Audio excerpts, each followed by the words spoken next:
जय श्री राम। बहुत बहुत स्वागत करता हूं आप सभी का एक बार फिर से आपके ही अपने YouTube चैनल पर। मैं पंडित आशीष शर्मा लेकर आया हूं वृषभ राशि के जातकों के लिए अप्रैल 2024 का मासिक राशिफल, मंथली हॉरोस्कोप या मंथली प्रेडिक्शन हम इसको कहते हैं, जो कि आपकी चंद्र राशि पर आधारित है। आप इसे अपनी राशि के नाम से देख सकते हैं, आप इसे अपने बोलते नाम के आधार पर देख सकते हैं। इस महीने ग्रहों की स्थिति, ग्रहों का गोचर कब कौन सी राशि में रहेगा, किन किन भावों में जाएगा, क्या लाभ है, क्या सावधानी है, कौन सी तारीख आपके लिए बहुत खास हो सकती है, कौन से समय में आप अपने जीवन में आगे बढ़ते दिखाई देंगे, वो सब कुछ विशेष जानकारी मैं एक एक ग्रहों के बारे में पूरी जानकारी आपको दूंगा।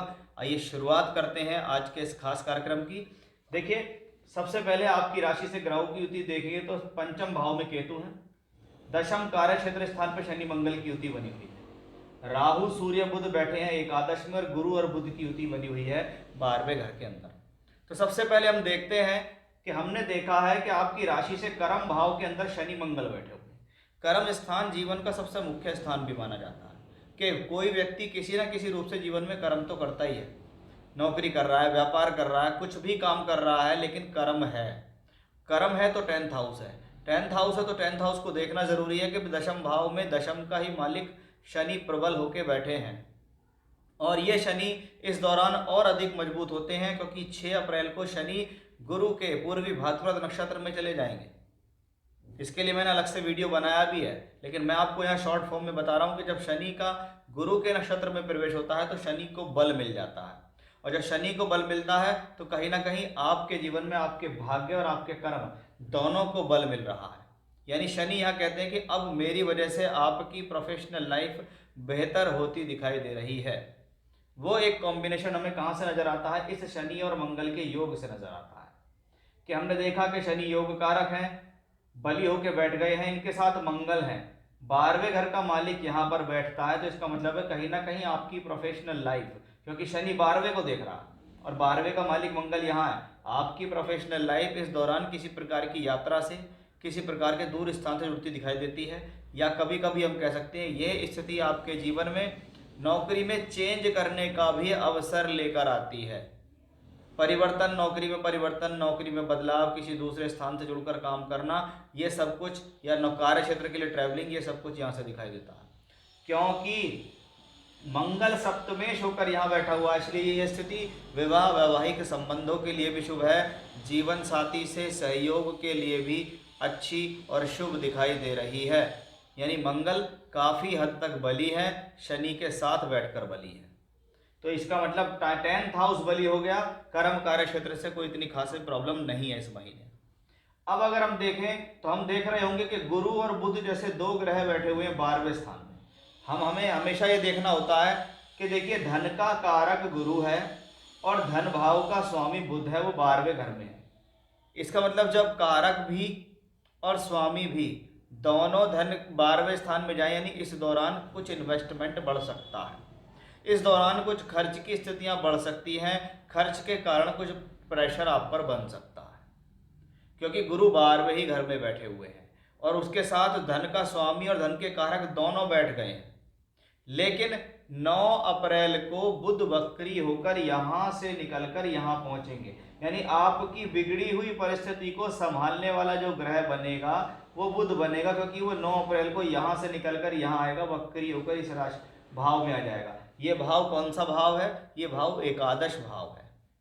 इस एकादश भाव में अगर बुध नीच के होंगे तो शुक्र उच्च के होकर उसका नीच भंग राजयोग कर रहे होंगे, और यही बुध फिर 9 अप्रैल के बाद आपकी आर्थिक स्थिति को सुधारेगा, आपकी शिक्षा को सुधारेगा, आपकी विद्या बुद्धि को सुधारेगा, आपकी धन की स्थिति को सुधारेगा 9 अप्रैल के बाद का बुध, क्योंकि वो वक्री होकर वापस आएगा।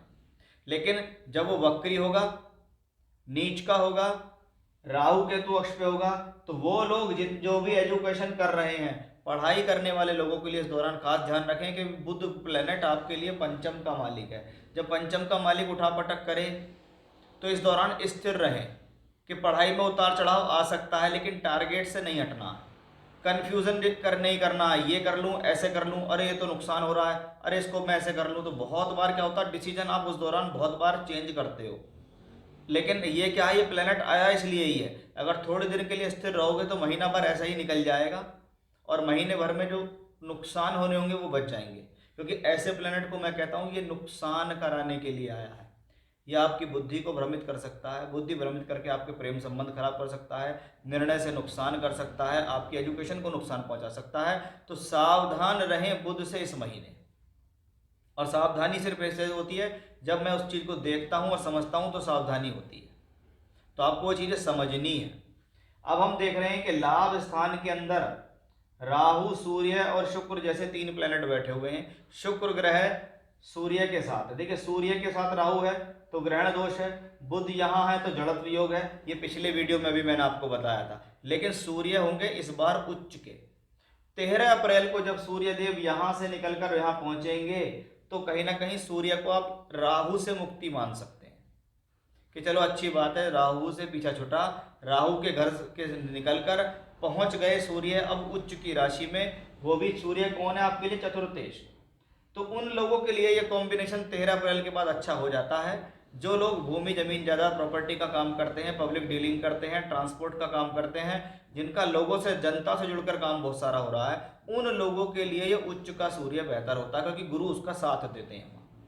शुक्र इस पूरे महीने उच्च के रहेंगे। सबसे अच्छी बात क्या है, लगभग 24 अप्रैल तक शुक्र एग्जॉल्टेड होंगे।